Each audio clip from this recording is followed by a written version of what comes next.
Messianic Arian Radio. Only one God.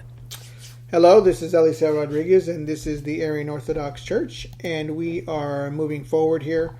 And so what we were talking about on the last video was about Philo and how there were the rabbis were having issues with even what they taught, what Philo taught, and what the early Jews understood. They were starting to decide to move away from that because of the problem with Arianism and Arian Christianity and within Judaism, and they're calling it, or they're identifying it as the two powers in heaven doctrine. They called it the two powers in heaven doctrine because obviously the Father is the only true God, but Jesus is a divinity, and he is under the Father, and he is operating on earth, and he had a hand in creation and all of that. That's a new one for the Jews, and so not necessarily new, but they were having issues with it. They were dealing whether they want to keep that, or if they found those ideas of the Yeqara, the Memra, the Shekhinah, the wisdom, the name of God, the great messenger, the mediator, as a problem doctrine, and saying, hey, we used to love these doctrines. We used to love the doctrine of the Memra. We used to love the doctrine of the word of the Lord. But the problem is that they're using that word of the Lord and saying that that's Jesus who came in the flesh, and they're saying that this is Jesus, and so we have a problem with it. Not only are they saying that it's Jesus, but they're saying that it's the Yeqara. He's the Yeqara. He was the Memra. He was a Shekhinah. He was, always existing in the past, and they're having an issue now because it's affecting their old core doctrine. So I'm going to read the rest of this, or actually I'm going to read the whole thing really quick, and then at the very end we'll read to the end. It says in page 24 to 23 in the Two Powers in Heaven book, it says, since the Christian Messiah may have been a target of the two powers polemic, other mediating and other or intermediary divine helpers in Jewish tradition may have also offended rabbinic sensibilities. The Aramaic terms Yeqara, Memra, and Shekhinah could be included in the heresy to the extent that they were not verbal subterfuges and point to a metaphysical or theological conception.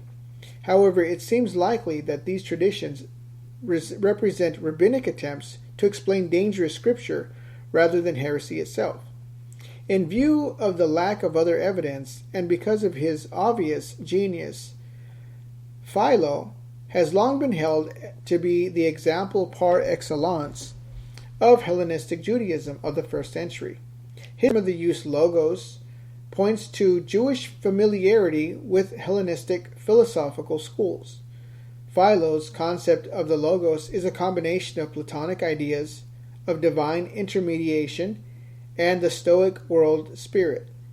Logos is equivalent with the intelligible world, but because it can be hypostasized, the logos can also be viewed as a separate agent and called a god.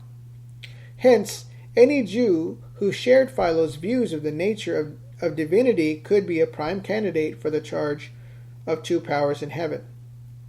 Philo writes about the providence of God in another way as well, in terms of his powers summarized by the creative and ruling power. We shall see that these traditions may also have some bearing on the problem of two powers in heaven. Many scholars have pointed out that Philo's concept of logos is intimately related with other Hellenistic Jewish traditions about the figure of wisdom, the name of God, the great archangel that mediated the Sinai theophany. It is possible that underlying Philo's philosophical language are exegetical traditions which he shares with many other Jews. The relevance of the Son of Man tradition reiterates what has already become obvious. Christianity must be considered as one of the prime candidates for the charge of two powers in heaven, because the Christian community relied on many of the traditions of a principal angel or a principal messenger for its exalted Christology. Wherefore, a glorified Christology developed criticism of two powers in heaven could be leveled could be levied by the rabbis. The evidence has already been reviewed in discussing the work of Buchler and Marmenstein. And so it's going down the line here and pointing out that Christianity has had issues with as being identified as the two powers in heaven. Then the normal Aramaic theology of the Jews, of the Yeqara, the Memra, the Shekhinah, also coupled with the Christian view of Jesus being those things, are a problem. And then regular Jews like Philo all understood the same thing, that the Logos is a divine being and can be called God. And that's the same thing that John says, that the Word was God. That he's in line with the Hellenistic view that Philo has of who the Word or the Logos is. And it's a separate being. It's a separate agent, it says here. And so the Jewish understanding of the Logos is that he's a separate agent that can be called a God. And that's exactly what Arianism does. That's exactly what Arianism does. And we're showing that it is part of the Jewish tradition. And then it talks about Philo a little further, how he can be called a two powers heretic because he's so close to what Christianity or what Arianism says. They're having an issue with him. And then they go on and say, his concept and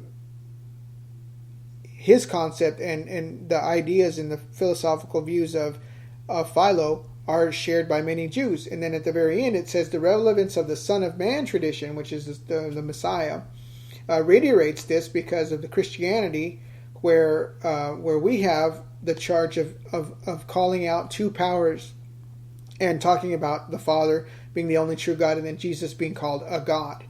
That was a problem for the Jews back then, calling a person who was born that power that was called a God. And so we can see where that issue comes from. So what we're seeing here, and what I'm giving you, is evidence that the early church was Arian, that they were teaching Arianism, and that the rabbis were having a problem dealing with it. So page 65 of the book, it says, since these mystical descriptions of Metatron and later traditions of Metatron is described in Orthodox, Aramaic, rabbinic writings as well, not every appearance of the angel Metatron can be heretical, and most of them are probably not antique. Shalom claims that only the concept of a principal angel underlying the name of Metatron, if is Palestinian and unique. He points out that the names Yahoel, which is Yahoel, lesser Yahweh, or Yahweh, HQTWN, which are quite often attributed to Metatron or in Merkaba tradition and occasionally occur in Coptic Gnostic literature, must underlie the Herer story. If Metatron were also known as Yahweh Lesser or the Lesser Yahweh. And so in this section here, we are hearing about Merkaba tradition in Judaism about this angel named, or messenger named, Metatron. And Metatron was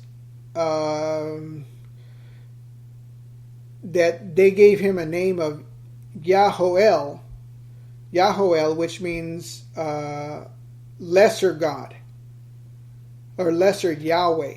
So there was a tradition in Judaism of this Metatron, that there was a Yahweh who was a lesser Yahweh.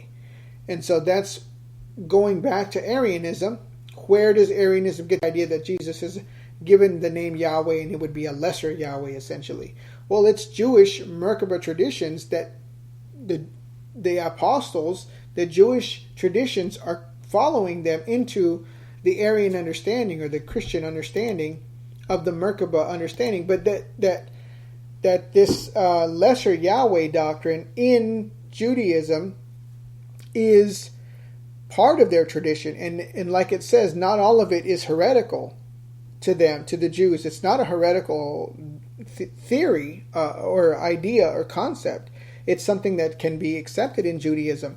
And so then you can say, but they don't believe that he is Yahweh. Obviously, yes, lesser Yahweh. So So it's like saying the Son of God or the Son of Yahweh. It's a lesser Yahweh. And so that's something in Judaism that is consistent with what Arianism is saying, that God the Father is the only true God, and that Jesus is a divine Son, below the Father, subservient and inferior to the Father, but is a divine being and can be called a God. We're not violating Jewish tradition in that way. And it's something that we need to point out. So on page 122, it says, B Sanhedrin 38b, this is a footnote, where almost all of this type of dangerous scriptural passages were brought together. Rabbi Yohanan said, in all the passages which the minim have taken as grounds for their heresy, their refutation is found near at hand. Thus, let us make man in our image, and God created man in his own image.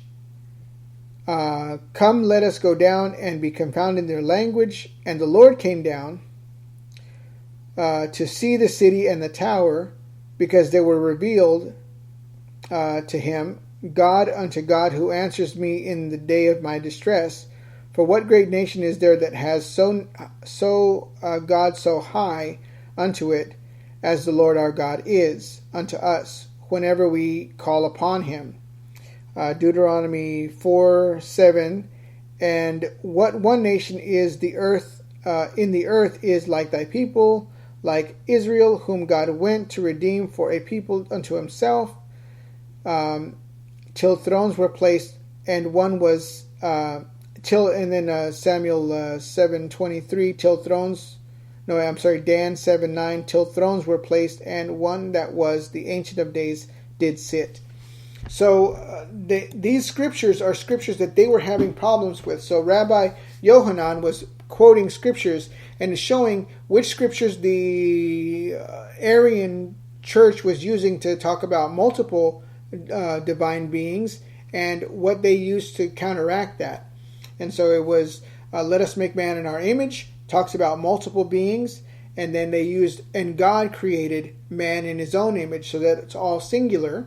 Created, the action there is singular, and so they were saying that only one did.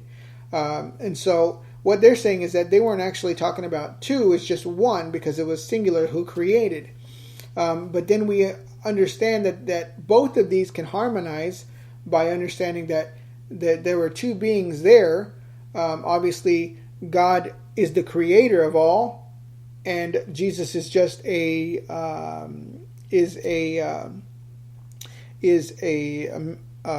workman to operate those creations. And so you can see the arguments going back and forth, because they were trying to say that there was a multiple or a different divine being with God Almighty. And so Arianism understands that, yes, there were two divine beings, one being the only true God, and the credit only goes to the true God. So when it says God created man in his own image, we're talking about God the Father created man through Jesus in his own image, who is Jesus. And so on and on and on. You can see how they were arguing the issue, and they were having problems in the scriptures that the Jewish Arian Christians were using, and what the other ones were using. And so it's not Trinitarianism that they were fighting against, because otherwise they would just say, yeah, it's one God there, it's one God there, it's one God there. And they would be talking about Trinitarianism and, multiplicity in God's personality or whatever. That's not what they're fighting.